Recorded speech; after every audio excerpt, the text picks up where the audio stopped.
Des Bosniaques qui ont marqué la Ligue 1, il y en a plusieurs. Bazdarevic, qui a joué à Sochaux et entraîne désormais Guingamp. Halilovic, passé par Nantes et le PSG, et également entraîneur de plusieurs clubs français. Pjanic, formé à Metz puis joueur à l'OL. Mais il en est un autre, légende du Paris Saint-Germain et de la sélection bosniaque. Aujourd'hui, on parle de Safet Susic. La carrière de Susic débute lorsqu'il rejoint le FK Sarajevo à 17 ans. Pendant 10 ans, il va éclabousser le championnat de Yougoslavie de son talent. Il permettra à son club de jouer un rôle sur la scène nationale et en 1980, ils accrocheront une jolie deuxième place. Cette année-là, il est sacré meilleur buteur du championnat avec 17 réalisations. Finalement, en 10 ans, il inscrira 85 buts en 221 matchs.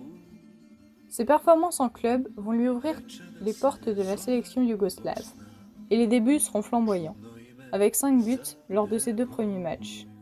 5 ans plus tard, lors du mondial 1982, et malgré un tournoi raté de la part de la Yougoslavie qui ne passera pas les poules, il tapera dans l'œil de plusieurs clubs de l'ouest de l'Europe, notamment l'Inter, avec qui il signe un premier accord.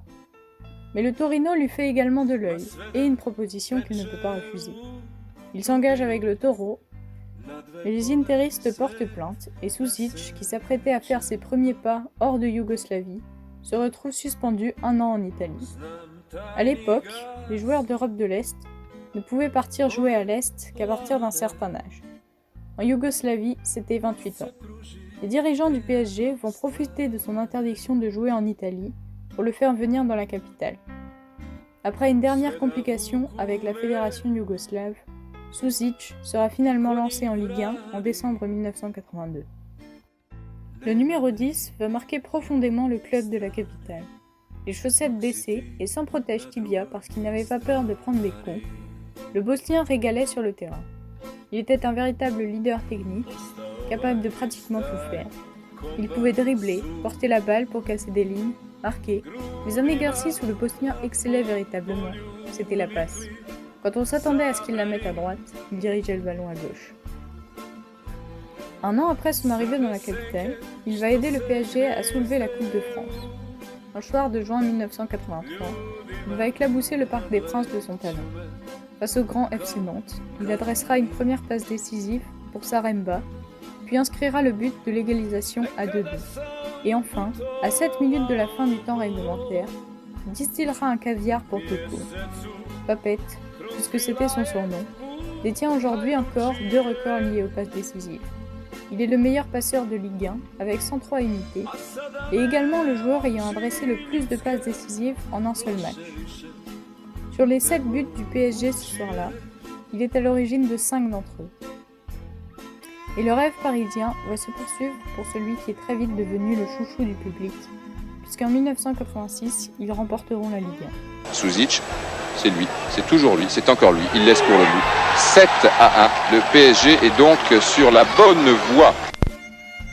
Malheureusement, Susic était aussi un joueur inconstant, à qui l'on reprochait de choisir ses matchs. Par exemple, en 8e de finale aller de Coupe d'Europe des vainqueurs de coupe, face à la Juventus, il va faire vivre un cauchemar aux défenseurs italiens, imposera son tempo et régalera par sa technique. Ce soir-là, le numéro 10, c'était Susic, et celui d'en face, un certain Michel Platini, apparut bien terne à côté du Bosniaque. Avec la sélection yougoslave, il dispute la Coupe du Monde 1990, la dernière de l'histoire du pays, puisque la guerre éclatera 1 an plus tard. Au terme de celle-ci, de nouveaux États verront le jour, la Croatie, la Bosnie, la Serbie entre autres. Pour cette ultime compétition, la sélection réussira à atteindre les quarts de finale, où ils seront éliminés au tir au but par l'Argentine d'un autre numéro 10 de légende, Diego Maradona. Il quittera ensuite le PSG pour le Red Star après près d'une décennie passée au club. Il y jouera quelques matchs, mais les blessures le contraignent à mettre un terme à sa carrière. Comme pour plusieurs anciens joueurs, c'est alors le début d'une nouvelle aventure, puisque le génial meneur de jeu devient entraîneur.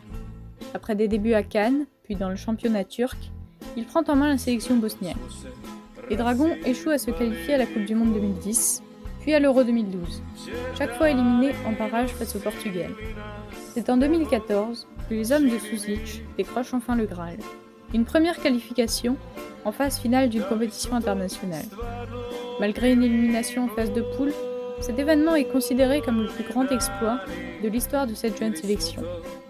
Sušić sera licencié l'hiver suivant et repartira vers la France pour entraîner Evian, puis d'autres clubs turcs.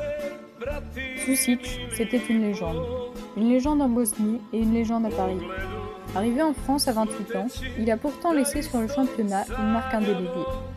Avec des distributions de caviar et une technique qui le hissait au-dessus des autres, l'aura de Sušić survivra longtemps dans le cœur des supporters parisiens, bosniaques et sarajevains, mais surtout dans celui des amateurs de foot. Sous ses ordres, la Bosnie a écrit l'une des plus belles pages de son histoire. Les titres ne sont pas l'apanage de Sušić, mais il n'en a pas besoin pour être considéré comme l'un des meilleurs joueurs de son époque. Et comme il le disait, j'en faisais peut-être un peu trop parfois, en tentant des trucs compliqués. Mais j'ai toujours considéré que les gens viennent au stade pour voir des gestes qu'on ne voit pas tous les jours sur un terrain. Ils voulaient du spectacle, et j'aimais bien leur en donner.